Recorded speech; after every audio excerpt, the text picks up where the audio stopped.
할렐루야. 우리 주님을 사랑하시면 아멘 하시겠습니다. 주님을 뜨겁게 사랑하십니까? 뜨겁게 아멘 하시겠습니다.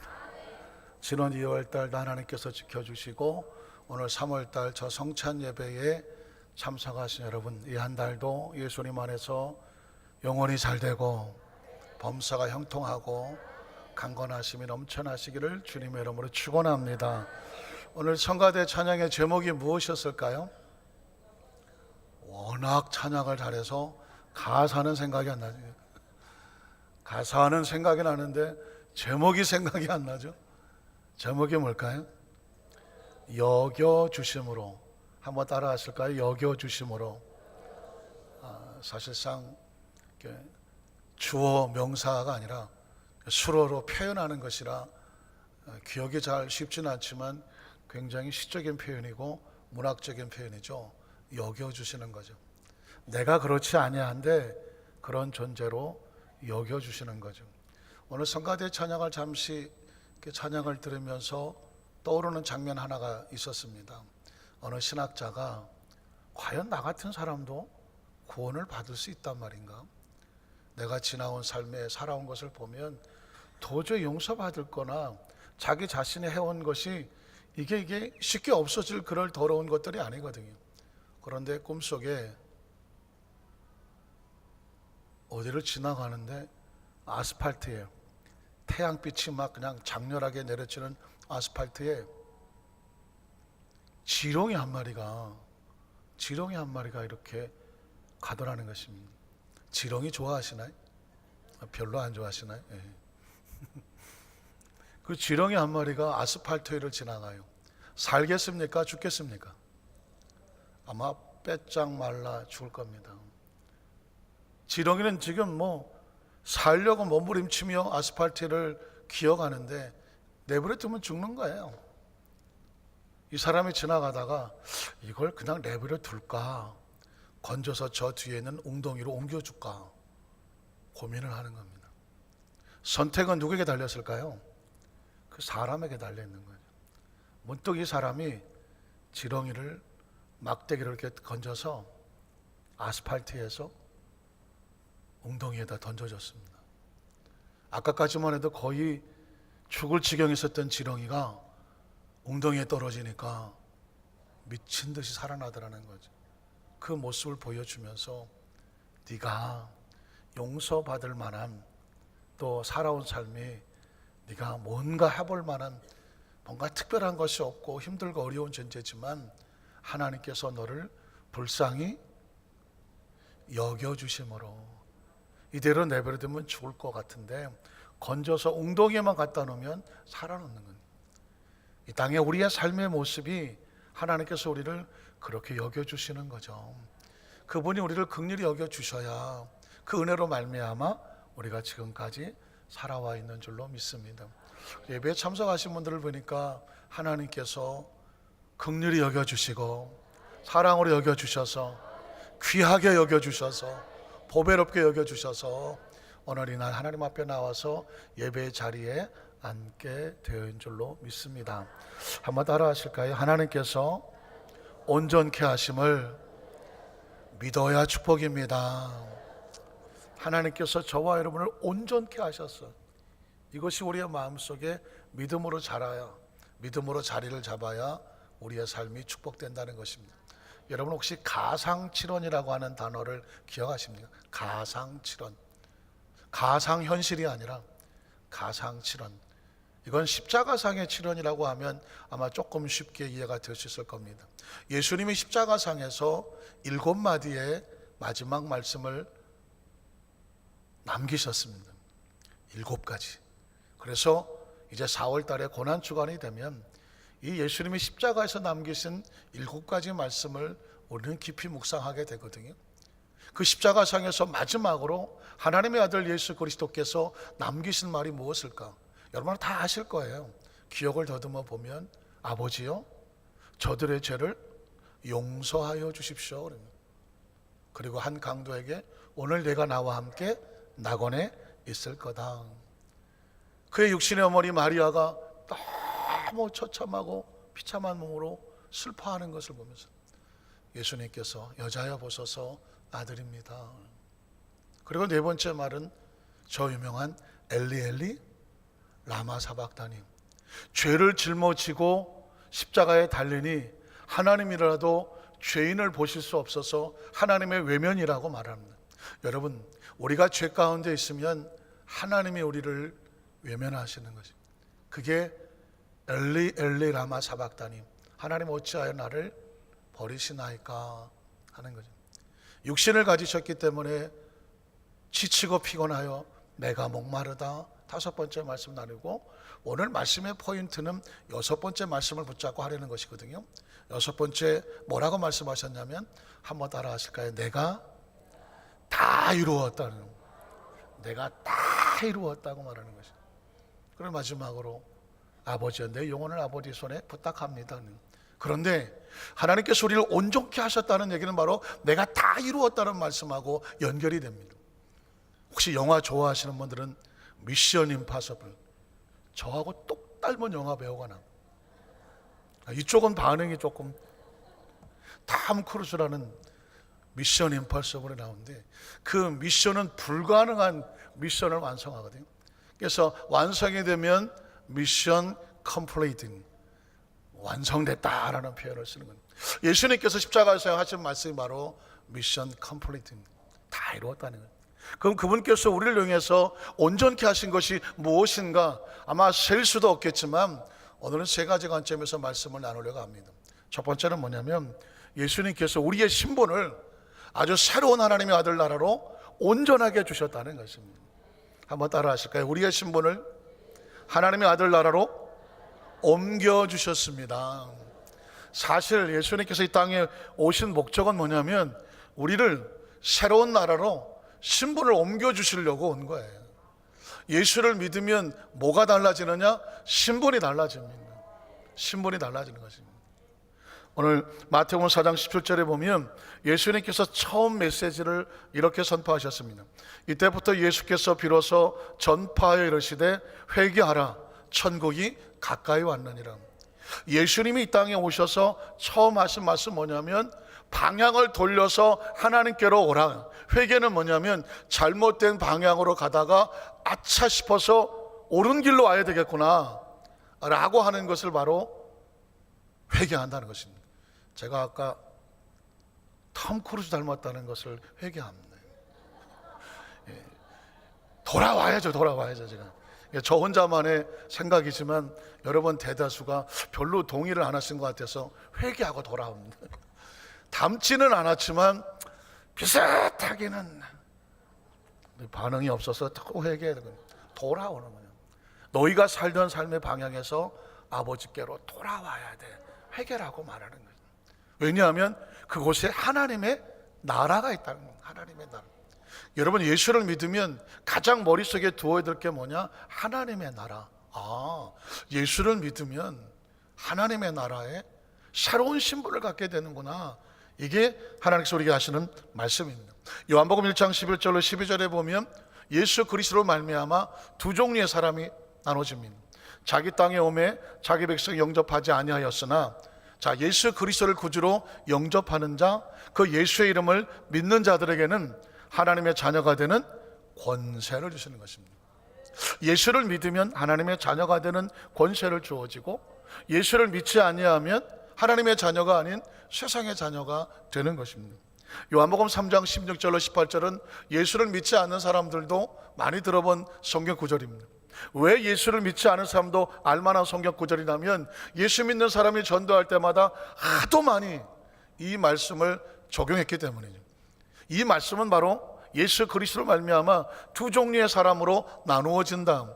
하나님의 세상을 이처럼 사랑하사 독생자를 주셨으니 이런 그를 믿는 자마다 멸망하지 않고, 믿는 자와 믿지 아니하는 자가 있는데 믿는 자마다 멸망하지 않고 영생을 얻게 하려 하심이라. 하나님이 그 아들을 세상에 보내신 것은 세상을 심판하려 하심이 아니요, 그로 말미암아 세상이 구원을 받게 합니다. 예수를 믿어야 구원을 받는다는 이야기는 바로 이 성경에서 나오는 것입니다. 또 그를 믿는 자는, 자, 두 종류의 사람이 있죠. 예수를 믿는 자는 심판을 받지 아니하는 것이요, 그를 믿지 아니하는 자가 있겠죠. 예수를 믿지 아니하는 자는 하나님의 독생자 이름을 믿지 아니함으로 벌써 심판을 받은 것입니다. 예수를 믿으면 하나님의 나라 속에 들어와 있기 때문에 어쩌고 저쩌고 해도 하나님의 은혜 속에서 여겨주심이 있어요. 그런데 하나님께서 예수를 믿지 아니하는 자는 하나님의 여겨주심이 없어요. 그래서 자기가 행한 그 행위를 그대로 다 받고 살 수밖에 없는 것입니다. 요한복음 14장 1절로 3절에 보면 하나님의 나라에 대해서 말씀합니다. 너희는 마음에 근심하지 말라. 하나님을 믿으니 또 나를 믿으라. 내 아버지 집. 보통 이 세상에 예수를 믿지 않는 사람은 이 세상이 전부예요. 이 세상이 전부입니다. 그래서 얼마를 살든지 이 세상에 살다가 죽으면 끝인 거예요. 그러나 예수를 믿으면 하나님의 자녀가 되었기 때문에 하나님의 나라가 있어요. 나라. 그리고 그 나라에는 하나님의 집이 있어요. 예수님께서 승천을 하시면 하나님의 집에 대해서 말씀하는, 내 아버지 집에 거할 것이 많도다. 그렇지 않았으면 너에게 일렀으리라. 자, 내가 너희를 위하여, 너희는 뭐냐면 믿는 자, 하나님의 자녀를 위하여 거처를 예비하러 하나님의 나라로 가는 것입니다. 예비하러 가노니 가서 너희를 위하여 거처를 예비하면 내가 이 땅에 다시 와서, 그걸 뭐라고 말하죠? 재림이라고 말합니다. 도대체 예수 믿는 사람들은 왜 재림이라는 말을 하나? 재림이라는 것은 뭐냐면 예수님께서 다시 와서 하나님 백성들을 하나님의 나라로 데려가시는 날이 있어요. 이 말씀은 여기서 나오는 거죠. 너희를 내게로 영접하여 나 있는 곳에 너희도 있게 하리라. 그러니까 우리 마누라가 왜 날 그렇게 예수를 믿으라고, 우리 엄마가 왜 날 그 예수를 믿으라고 그냥 교회 가라고 그냥 극성을 떨고 못 살게 구는지 이유가 뭘까 하냐면 하나님의 나라에 같이 가자고. 하나님의 나라에 같이 가자고. 어떤 어머니가 임종을 앞두고 아들 셋이 있는데 마지막 인사를 합니다. 큰아들을 붙잡고 천국에서 만나자. 둘째 아들을 붙잡고 천국에서 만나자. 셋째 아들을 붙잡고 손을 놓지를 못해. 아이고 이 아들아, 이제 애미가 떠나는데 넌 어떻게 사니? 얼마나 처절하게 오는지 큰아들이 속이 상했어요. 어머니, 평소에 막내만 그렇게 아끼시더니 마지막 임종하시면서도 첫째 둘째는 천국에서 만나자 간단하게 인사하더니 막내한테는 손을 붙잡고 못 놓고 도대체 왜 이렇게 차별을 하십니까? 그때 그 어머니가 하신 말씀, 큰아들아, 작은아들아, 너희는 천국에서 만날 수 있잖아. 이 막내는 이리 빼고 저리 빼고 아직도 예수를 믿지 않아. 내가 이제 눈을 감으면 천국을 가는데 이 막내를 천국에서 만난다는 보장이 없어. 내가 손을 못 놓겠어. 왜 예수 믿고 구원받고 함께 하자는 이유가 뭔지 아시겠습니까? 천국에 같이 가는 거예요. 믿으십니까? 때문에 오늘 성경 본문 골로새 1장 12절로 13절에 우리로 하여금 빛 가운데서 성도의 기업의 부분을 얻기에 합당하게 하나님 아버지께 감사하게 하시기를 원하노라. 그가 우리를 흑암의 권세, 흑암은 마귀의 권세, 세상의 권세, 죄의 권세에서 건져내셔서 그가 사랑의 아들의 나라로 어떻게 했다고요? 옮기셨어요. 예수를 믿으면 우리의 신분이, 우리의 존재가, 우리의 차원이 옮겨지는 거예요. 하나님의 나라로 옮겨주셨다고 말씀하고 있습니다. 옮기면 어떻게 될까요? 빌립보서 3장 20절로 21절에 보면 그러나 우리의 시민권은 하늘에 있는 거죠. 우리의 시민권은 하늘에 있는지라 거기로부터 구원하는 자 곧 주 예수 그리스도를 기다리노니 그는 만물을 자기에게 복종하게 하실 수 있는 자의 역사로서 우리 낮은 몸을, 이 세상 육신의 몸은 낮은 차원의 몸을 자기 영광의 몸의 형체와 같이 변하게 하시리라. 예수를 믿으면 육신을 벗을 때에 천국 백성으로 새로운 존재로 변화되는 축복을 말씀하고 계신 줄로 믿습니다. 하나님의 나라로 온전케 되신다. 굉장히 중요한 것입니다. 제가 이 말씀을 묵상하다가 수십 년 됐죠. 군대 생활을 했을 때에 한 잊혀지지 않는 사병의 이름을 생각해냈습니다. 그 사병의 이름은 김용남이라고 하는 사병이었습니다. 제가 군대 생활할 때는 광주에 있는 육군 포병학교 교도대대라는 곳에 근무를 했습니다. 교도대대는 소위 말하는 조교들, 그렇죠? 포병학교니까 포 기술을 가르쳐야 되다 보면 훈련병들에게 시범을 보이는 조교가 숙달된 조교가 필요하잖아요. 그 조교들을 관리하는 게 이제 제 부대의 사명이었었는데, 그때 한 이등병 하나가 전입을 왔습니다. 뭐 기억나시나요? 딱 써서 뭐 귀가 바짝 그냥 군기가 들어서 모자 흰쪽으로 쓰고, 흰쪽으리 오래간만에 듣는 흰쪽으리 모자 쓰고 딱을 딱 메고 있었습니다. 그때 그 친구 이름이 김용남이었습니다. 제가 제 부대에 왔기 때문에 한 몇 개월 정도 같이 있었던 기억이 납니다. 그런데 제가 부대를 옮겼어요. 학생대대라고 하는 구대장입니다. 남자들 많은 용어라 좀 거시기 하긴 하지만, 구대장이란 뭐냐면 부모 역할을 하는 것입니다. 마치 조교나 교관은 학교 선생 역할을 하면, 구대장은 뭐라냐면 부모 역할을 하는 거예요. 훈련병들을 아침에 깨워서 식사시켜서 학과 준비해서 교육과 훈련장으로 보내야 인솔 합니다. 끝나고 나면 데려다가 또 시켜서 밥 먹여서 교육하고 점호취하고 재우고 또 아침에 깨워. 그러니까 훈련하는 동안에 어머니 같이 이렇게 관리하는 것이 바로 구대장인데, 제가 이제 그 부대로 옮겼단 말이죠. 그리고 그 후에 또 이제 전체를 관리하는 본부대대로 옮겨졌는데, 한 30개월 정도 지났다고 생각이 들어요. 30개월이 지났는데 한 병사 하나가 그 본부 중대에 더블백을 메고 이등병 계급장을 타고 앉아 있는 것입니다. 그냥 지나치려고 했는데 보니까 어디서 많이 본 거예요. 보니까 한 30개월 전에 보았던 이등병 김영남이 30개월이 지났는데도 그 자리에 이등병을 달고 앉아 있는 거예요. 하도 어이가 없어서 너 뭐냐? 너 김영남이지? 했더니 대답을 못하고 보들보들 떨고 있는 거예요. 인사계 선임하사한테 어떻게 된 거냐고 물었더니, 이놈이 첫 휴가를 나가서 탈영을 했다는 거죠.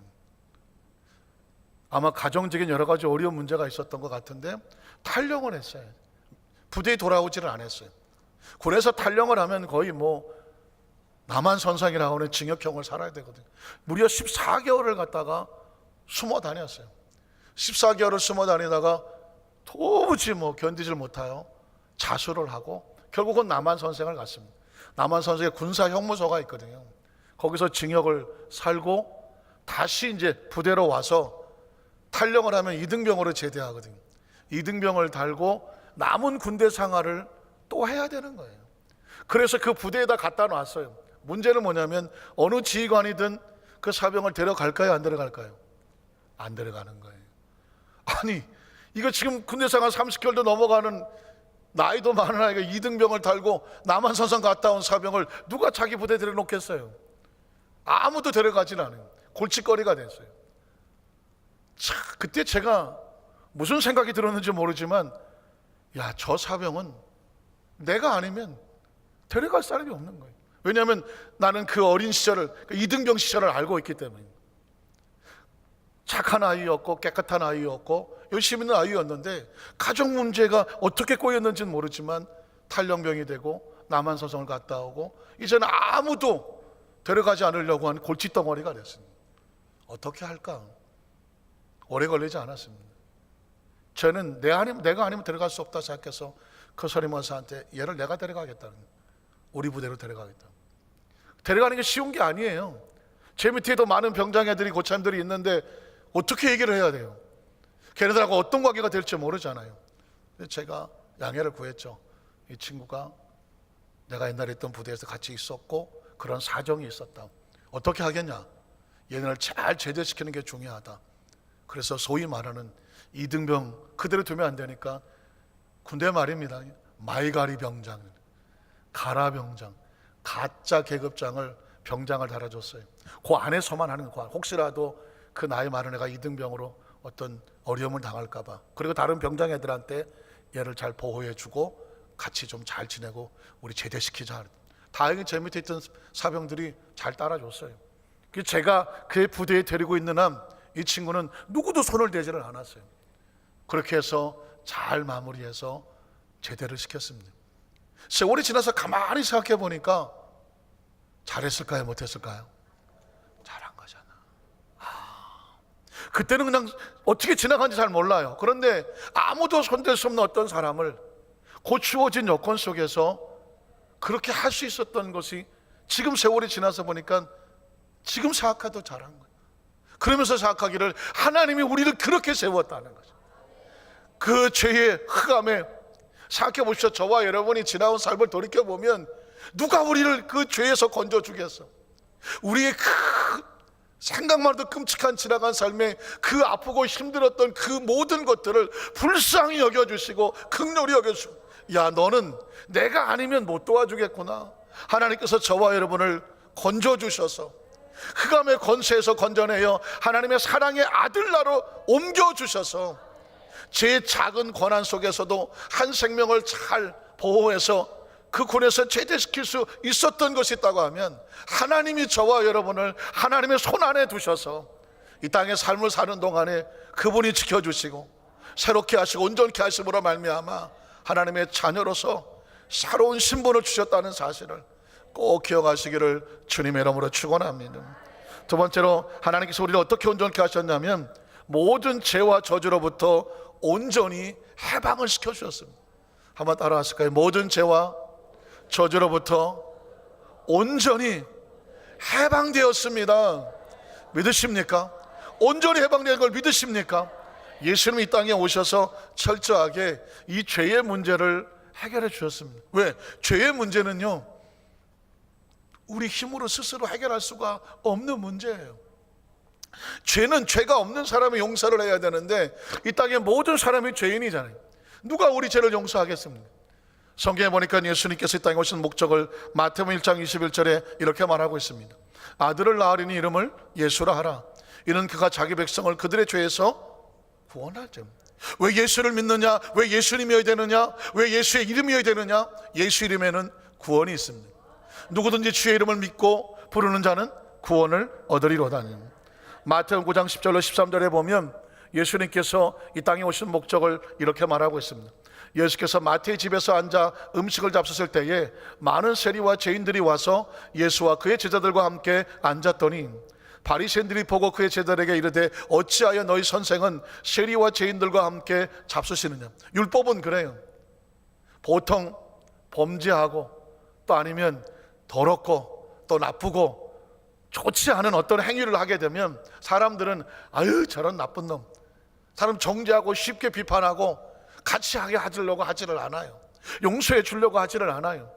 자기는 죄를 숨기고 있어도, 감추고 있어도 다른 사람의 죄에 대해서는 독하게 공격을 하는 게 인간의 마음속에 가지고 있는 속성이에요. 닭을 키우는 사람들은 어쩌면 사람이 닭처럼 독한가 이런 얘기를 해요. 무슨 말인가 그랬어요. 여러분 혹시 닭을 키워보셨나요? 닭을 키워보면 닭장에 혹시라도 병이 들거나 상처를 입어서 쓰러져 있잖아요. 다른 닭들이 도와줄까요? 아니면 공격을 할까요? 공격을 한다네. 같은 동료인데 닭이 어쩌다가 상처를 입고 쓰러져 있잖아요. 다른 동료들이 쫓아와서 이 닭대가리를 계속 쪼는다니, 다섯 쪽으로. 결국은 피투성이를 죽여버린다네. 어쩌면 우리도 죄인인데 우린 다른 사람의 죄에 대해서 우리는 얼마나 공격하기 쉬워요. 얼마나 비판하고 정죄하기가 쉽냐고요. 그런데 예수님은 그렇지 않아요. 죄인들과 함께 잡수시느냐? 예수께서 들으시고 이르시되 건강한 자에게는 의사가 쓸데없고 병든 자에게라 쓸데 있느니라. 너희는 가서 내가 무엇을 원해? 긍휼을 원해. 하나님은 저와 여러분에게 긍휼을 원해요. 긍휼이 원할까요? 아까 성가대 찬양처럼 불쌍히 여겨주는 거예요. 내가 불쌍히 여겨주는 거예요. 그러면 그 사람은 긍휼을 얻을 수가 있어요. 내가 그 사람을 긍휼히 여기지 않으면 그 사람은 그냥 영원한 죄인인 거예요. 근데 하나님께서 우리를 죄인으로 말하지 아니하고 긍휼히 여겨주셔. 난 너희가 긍휼하기를 원해. 그리고 제사를 원하지 아니하노라 하신 뜻이 무엇인지 배우라. 다시 말해서 물론 죄는 대가가 있어요. 죄인은 죄인인 거예요. 죄를 갖다가 무마시키자는 것이 아니에요. 그러나 하나님께서 원하시는 제사 예배는 뭐냐? 남을 비판하고 정죄하고 손가락질하고 하나님 앞에 나와서 하나님 나는 깨끗하죠, 아유 나는 저런 것들하고 달라요, 수준도 다르고 레벨이 달라요. 이게 예배가 아니라는 것입니다. 예배는 나를 긍휼히 여기신 은혜에 감사해서 내가 만나는 사람에 대해서도 아유 어쩌다가 저렇게 했을까 불쌍히 여기고 긍휼히 여기며 비판하여 정죄하고 손가락하여 심판하지 아니하는 주여 나를 불쌍히 여기고 그도 불쌍히 여겨 주시옵소서. 그 심정으로 나오는 예배가 진정한 예배가 된다는 것입니다. 그래서 예수님이 땅에 오신 것은 그는 의로우신 자라고 할지라도 14절이요 의로우신 분에도 불구하고 죄인에 대해서 돈 떨지를 않아요. 나는 의인을 부르러 온 것이 아니라 누굴 부르러 왔어요? 죄인을 부르러. 그래서 우리가 여기 나올 수 있는 거예요. 그래서 여기 나올 수가 있는 거예요. 요한복음 8장 10절로 11절에 보니까 예수께서 일어나사 이 여자 외에 아무것도 없는 것을 보시고 이르시되 여자여 너를 고발하던 그들이 어디 있느냐 너를 정죄한 자가 없느냐 대답하되 주여 없나이다. 예수께서 이르시되 나도 너를 정죄하지 아니하노니. 이 여인은 현장에 간음을 하다가 사람들에게 잡혀서 율법에 따라 돌에 맞아 죽을 운명에 있습니다. 우리는 서로 돌 던지기를 좋아해요. 다른 사람이 돌을 던지면 혹시 가만히 있으면 나도 똑같은 취급당할까 같이 돌 들고 던지려고 하는 군중 심리가 있어요. 그런데 예수님께서는 이렇게 말합니다. 심판이라고 하는 것은 죄 없는 자가 하는 거다. 죄를 없애자는 게 아니에요. 죄인은 있어요. 그러나 죄인에 대해서 심판하려면 그 사람도 죄가 없어야 돼요. 그런데 예수님은 죄가 없으신 분인데 그 죄인을 향하여 나도 너를 정죄하지 않아, 심판하지 않아, 난 너를 부르러 온 거예요. 믿으십니까? 지금 예수님께서 우리에 대해서 이 죄의 문제를 어떻게 하기 원하냐면 우리를 불쌍히 여기고 긍휼히 여겨서 그 죄를 덮어주시고 죄에서 나와서 의인 되기를 원하시는 것입니다. 요한복음 8장 34절로 36절에 보면 우리가 죄에서 자유로워질 수가 있어요. 예수께서 대답하시되 진실로 진실로 너희에게 이르노니 죄를 범하는 자마다 죄의 종이라. 죄가 왜 나쁘냐면 이 죄의 배후에는 마귀가 있어요. 죄의 배후에는 안타깝지만 귀신이 있는 거예요. 죄의 배후에는요 심판이 있단 말이에요. 죄를 지으면 그 죄가 나를 종으로 삼아요. 도둑질을 하면 뭐가 되나요? 멀쩡한 사람이 갑자기 도둑놈이 돼요. 도둑질했다고 도둑놈이 된다니까요. 살인하면 살인범이 되는 거예요. 다른 사람을 괴롭히고 나쁘게 하면 나쁜 놈이 되는 거예요. 그 죄라는 게 우리를 그 테두리 안에 가두어 두고 그건 하나님으로부터 분리시켜버리고 말아요. 그래서 예수님께서 우리가 원하는 것은 죄를 범하여 죄의 종이 되지 말라는 거예요. 그 다음 절에 뭐라고 말할까요? 그래서 종은 영원히 하나님의 나라에 들어오지를 못해요. 그러나 아들은 영원히 아버지와 거할 수가 있어요. 그래서 하나님께서 원하는 것은 종이 되지 말고 아들이 되라는 거죠. 그 다음 절 보면 그래서 그러므로 아들이라고 하는 건 예수 그리스도 하나님의 아들이 너희를 자유롭게 하면 너희가 참으로 어떻게 되리라? 자유로우리라. 우리를 죄에서 자유케 하시는 분은 하나님의 아들이에요. 그분의 이름이 예수 그리스도입니다. 그가 우리를 용서하실 수 있는 것입니다. 우리를 용서하면 로마서 3장 21절로 24절에 이런 존재가 돼요. 이제는 율법 외에 하나님의 한 의가 나타났으니 율법과 선지자들에게 증거를 받은 것이라. 곧 예수 그리스도를 믿음으로 말미암아 모든 믿는 자에게 미치는 하나님의 의가 있습니다. 그리고 그는 누구를 막론하고 나이에 상관없이 성별에 상관없이 피부색에 상관없이 누구든지 예수 그리스도를 믿는 자마다 하나님의 의를 힘입어 의의 자녀가 되는 거죠. 예수님을 구주로 믿으시면 아멘 하시기 바랍니다. 그럼 여러분에게 하나님의 의가 임하게 됩니다. 그러면 그 다음 절에 보면 이렇게 선포됩니다. 모든 사람이 죄를 범하였음에 하나님의 영광에 이르지 못하더니 그리스도 예수 안에 있는 속량 대가를 치름으로 말미암아 하나님의 은혜로 얼마 주고 값없이 의롭다 하심을 얻은 자 되었느니라. 이제 여러분은 당당하게 외칠 수가 있습니다. 나는 예수 그리스도로 말미암아 지나온 삶 속에 내가 무엇을 주고도 갚을 수 없었던 그 더러운 죄악의 짐을 지고 있었지만, 오늘 성경은 말씀하시기를 하나님께서 우리로 그 아들의 속량하심으로 말미암아 은혜로 값없이 의로운 자라고 선포해 주셨습니다. 그러면 골로새 1장 13절로 14절에 그래서 우리를 하나님의 나라로 옮기는 거예요. 그가 우리를 흑암의 권세에서 건져내사 그의 사랑의 아들의 나라로 옮기셨으니, 옮기면 어떻게 되나요? 그 아들 안에서 우리가 속량 곧 무엇을 얻었습니까? 죄사함을 얻었습니다. 가끔씩 올바른 기독교가 아닌 곳에서 죄사함 받았습니까? 증거가 있습니까? 언제 받았습니까? 공격할 때가 있어요. 여러분, 이 말씀을 꼭 기억하시고, 예수 그리스도의 속량하심으로 말미암아 우리가 죄사함을 얻었느니라. 믿으십니까? 주께서 십자가에서 내가 다 이루었다 말씀한 건 뭐냐면 그 속량을 다 이루시고 그를 믿는 자마다 의로운 자가 된 줄로 믿습니다. 그러면 여러분이 하셔야 될 것은 로마서 5장 1절로 2절이에요. 그러므로 우리가 믿음으로 의롭다 하심을 받았다면 뭘 해야 돼요? 우리 주 예수 그리스도 말미암아 하나님과 무엇을 누려야 되죠?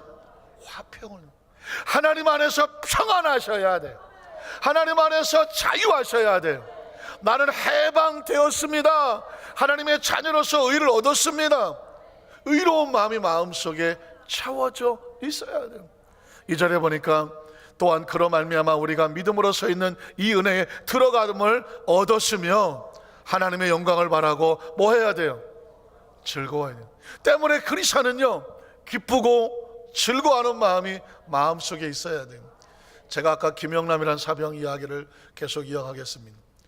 군대 생활을 하면 뭐 우리 남자분들 아시겠지만 주번사령, 주번사관, 뭐 당직사관 뭐 이런 표현이 있습니다. 그 주번사관이라는 것은 뭐냐면 주번사령의 명을 받아서 그 부대를 돌아가면서 잠을 자지 아니하고 밤에 뭐 저녁 한 10시부터 아침 6시까지 그 부대를 시찰 내지는 돌아내면서 지키는 거예요. 보초들은 잘 졸지 않고 서 있는지, 또 내무반의 병사들은 혹시라도 밤새 자는 동안에 별일 없는지, 또 환자 발생은 없는지, 혹시 뭐 어떤 도난 사고라든가 돌아다니는 사병은 없는지, 그 밤새 돌아다니면서 순찰하는 거거든요. 제가 한 번은 그 당직사관이 돼서 제가 있던 부대는 워낙 커서 자전거를 타고 돌아도 한 3시간 돌아야 돼요. 계속 돌아다닙니다. 뭐 보초 와서 해보기도 하고 내무반도 돌아보고 하는데, 보통 제가 있는 부대의 내무반을 안 돌아보는데 그날따라 내무반을 들어갔어요. 다들 다 자고 있죠. 이렇게 보는데 갑자기 그 김용남이라는 사병하고 눈이 마주쳤어요. 잠을 자야 되는 친구가 잠을 안 자요. 두 눈을 뜨고 있어요. 그래서 제가 조금 걱정이 돼서, 야 김병장 잠이 안 오냐? 대답이 없어요. 아니 내가 대답 물었는데 대답이 없다니, 그것도 야 김병장 잠 안 와? 가까이 갔어요. 근데 뭐라고 얘기를 해요? 잘 안 들려요. 야 큰 소리 해봐. 가까이 갔더니 코를 고는 거예요. 눈은 똑바로 뜨고 있는데 코를 골고 있어요. 깜짝 놀랐어요. 군대니까 이 자식이 장난을 치나. 야 김병장 너 자는 거야? 자는 거예요. 그래서 내가 조금 섬찟하지만 어떡해요, 눈 뜨고 자는 놈도 있구나. 그냥 내버려 두고 이제 나왔어요. 다음날 아침에 김영남을 불러서, 야 너 어저께 내가 왔던 거 알아 몰라? 모릅니다. 너 어디 갔었잖아. 내가 너 눈 뜨고 나 봤잖아. 못 봤습니다. 너 자는 데 보니까 눈 뜨고 자던데. 그랬더니 어떻게 하셨습니까? 뭐 어떻게 알긴 어떻게 알아? 어떻게 보니까 너 잘 때 눈 뜨고 자. 그랬더니 그렇지 않아도 자기가 그게 고민이라는 것입니다. 언제부터 눈 뜨고 자는 버릇이 생겼냐면 탈영하고는, 탈영을 했잖아요. 탈영하면 얼마나 두렵겠어요. 잡히면 뭐 어떻게 될지 그냥 그 두려움을 견딜 수 없어요. 그래서 대한민국에 숨을 만한 곳은 다 돌아다니는 거예요. 14개월 동안 뭐 천지백갈이 다 돌아다녔어요. 가장 오래 있었던 데가 저 강원도 대관령 쪽에 그 젖소들 우유 짜는 거, 그 헛간 같은 데서 우유를 짜고요, 잠을 거기서 잤어. 왜냐하면 항상 도망가려고. 옷을 다 입고 신발까지 신고 옆에 자기 집 옆에 두고 자다가 어디서 부시락 소리만 나면 이것저것 생각할 것도 없대. 그냥 짐 들고 튀었대요. 무조건 숲속으로 튀었대. 그렇게 도망을 다녔으니 밤에 잠을 잘 때 눈을 감을 수 있었겠어요, 없어요? 그러니까 이 눈은 뜨고 있는 거예요. 근데 지금 그 죄값을 다 치르고 부대 와서 평안하게 지금 군대 생활을 하고 있는데도 불구하고 여전히 눈을 시퍼렇게 뜨고 자더라고. 얼마나 놀랐. 여러분, 이 두려움이란 이렇습니다. 얼마나 긴장하고 얼마나 무서웠으면 눈을 못 감는 거예요.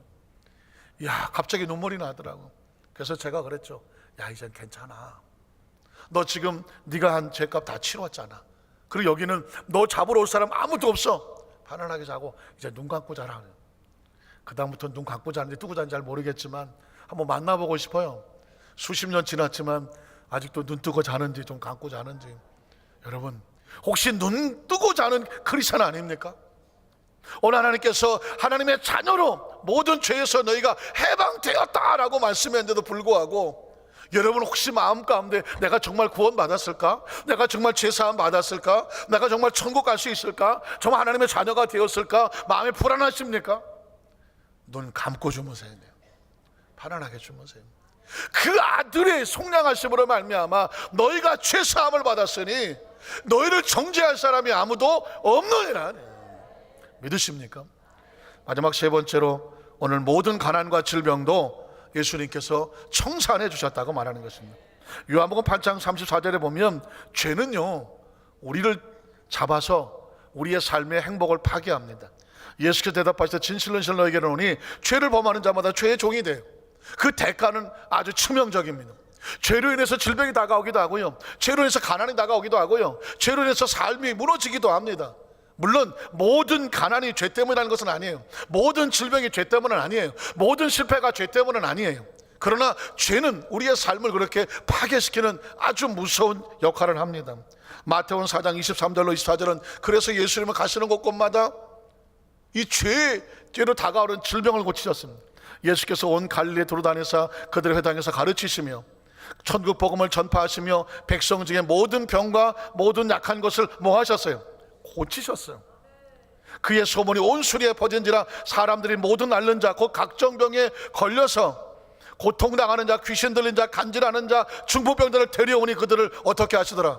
고치셔. 어차피 예수님은 하나님의 백성을 흑암의 권세에서 건져내서 하나님의 사랑의 아들나라로 옮기려 온 분이에요. 병에서 건져내서 치료로 옮기려고 하시는 분이에요. 그러니까 예수님은 병자를 고치시는 건 당연한 거였습니다. 마태복음 8장 16절로 17절에 보면 저물매 사람들이 귀신 들린 자를 많이 데리고 예수께 오거늘 예수께서 말씀으로 귀신들을 쫓아내시고 병든 자들을 다 고치시니 이런 선지자 이사야를 통해 하신 말씀에 우리 연약한 걸 친히 담당을 대신 짊어졌어. 그리고 병도 짊어졌습니다.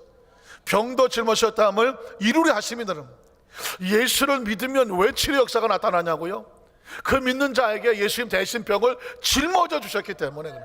한번 따라하세요. 내 병을 짊어져 주신 예수님 믿으십니까? 뿐만 아니라 우리의 가난도 짊어져 주셨습니다. 그리스도 안에서 너희로 부요케 하려 하십니다. 고린도후서 8장 9절에 보면 그는 부요한 자, 예수가 가난할 리가 없잖아요. 그러나 그가 스스로 가난하게 된 이유는 뭐냐면 너희로 부요케 하려 하십니다. 어떤 분이 이렇게 말합니다. 지금도 예수님의 이름으로 치료 역사가 나타날까요? 나타납니다. 제가 수개월 전에 이런 간증을 드렸죠. 저희 집안에 가까운 분 중 한 분의 여성분인데 폐암 말기 진단을 받았습니다. 저희 집사람이 전화를 받았어요. 가까운 분이 폐암 말기로 갑자기 60 초반 이제 중반쯤 됐는데 폐암 말기 됐다. 그 멀쩡하던 사람이. 저는 폐암이 얼마나 무서운지 알잖아요. 여러분, 폐암은 소리 없이 들어오잖아요. 담배를 피든 담배를 피지 않든 폐암은 소리 없이 옵니다. 그리고 걸리면 소리 없이 가요. 아주 무서운 것 중에 하나가 폐암입니다. 제 주위에서도 갑자기 폐암으로 투병하다 6개월 만에 그냥 한 30대, 40대 젊은 나이에 남자 한 분이 떠난 것을 알아요. 그래서 저희 집안에 가까운 분인데 폐암 말기를 진단을 받았다고 하니까 또 멀리 좀 떨어져 살기 때문에 가볼 수도 없고 마음은 한결 안타까웠습니다. 그런데 혹시라도 만에 하나 돌아가시기 전에 한 번은 가봐야 되지 않을까. 그 따로 시간을 정해놓고 저희 집사람하고 찾아갔습니다. 갔더니 누워서 기력도 없고 얼굴도 짜증에다가 견디로 대화를 좀 하다가 어떻게 이 분위기를 끌고 갈까 하다가 같이 기도 한번 할까요? 예전에 신앙생활 조금 했었지만 그 이후 잘 하지 않았던, 그냥 본인이 아프니까 그러자고 그러더라. 그래서 그 침대에 눕혀놓고 저희 집사람과 같이 기도를 하는 거예요. 무슨 내용을 기도할까요? 예수님이 이 분의 모든 질병을 짊어지심을 믿습니다. 예수를 구주로 믿고 다시 회복하고 나가니 이 생명을 살려주십시오. 사실은 그 기도하러 간 것은 아니었어요. 이제 얼마 남지 않아서 인사차 간 거와 같은데 갑자기 마음속에 그 소원이 나서 간절히 기도합니다. 그런데 이 분이 거기서 아멘을 하기 시작을 하고 어떻게 기도를 해서 끝났는지 몰라요. 간절히 기도를. 그랬더니 갑자기 이분이 고마워요. 그러나 워낙 폐암 말기라는 것이 워낙 절망적이기 때문에 같이 기도하고 다음에 또 오겠습니다라고 갔어요. 그런데 작년에 제가 간증을 할 때에 저희 집 사람한테 전화가 왔자고 했습니다. 병원에 가서 이제 늘 암 진단도 그 병원에서 받았고 서울에 있는 병원에 받았고 원자력 병원에서 받았고 또 계속 의사하고 상담하러 가는 것도 원자력 병원이니까 그 병원에 가서 검사를 했답니다. 근데 1차 검사를 하고 나서 의사가 갸웃갸웃 하더랍니다. 계속 뒤집어보고 자꾸 촬영한 거를 보더니 이렇게 말하더랍니다. 깨끗한데요. 깨끗한데요. 하나님 우리 감사 복시할까요? 깨끗한데요. 그래서 그 받고 내려오면서 그 딸이 우리 사람한테 전화를 한 거예요. 깨끗하다고. 그 얘기 제가 전화 들었는데도 사실은 실감이 안 나는 거예요. 그 엄청난 역사와 치료들이 우리 교회에서도 나타나고 제 사역 속에도 엄청난 역사가 나타났는데도 폐암 말기라는 게 제가 너무 깊이 박은 것 같아요. 폐암 말기가 쉽게 낫나. 그러니까는 깨끗하다고 얘기를 들었는데도 불구하고 혹시 의사가 좀 기술이 떨어져서 숨어있는 걸 못 발견했거나 아니면 좀 실수가 있었나. 근데 그 이후에 놀랍게도 계속 건강해지신다는 거예요. 말기가 지났는데 어제 전화를 받았습니다. 집사람이. 그 딸이 엄마를 모시고 2차 검사를 받으러 갔대요. 2차 검사를 또 받으러 갔는데 갔다 오면서 또 전화한 거예요. 뭐라고 전화했을까요? 2차 검사에도 의사가 말하더랍니다. 깨끗한데요. 하나 우리 감사 박수 한번 할까요? 그 전화를 받고 그 전화 듣는데 가슴이 묘한 거예요. 예수님의 치료는 당연한 거죠. 당연한 거예요. 물론 어떤 사람의 기도에서 어떤 사람이 낫거나 낫지 않을 수도 있어요. 그건 우리의 영역이 아니에요. 하나님의 영역이에요. 중요한 것은 뭐냐면 그럼에도 불구하고 우리는 병든 자를 위해서 기도하는 것입니다. 의사가 말기라고 말해도 기도하는 것입니다. 폐암이라는 것이 그렇게 치명적으로 보여도 기도하는 거예요. 왜냐하면 하나님이 역사에 놓으니까 깨끗하대요. 의사가 아무리 뒤져봐도 없다는 거예요.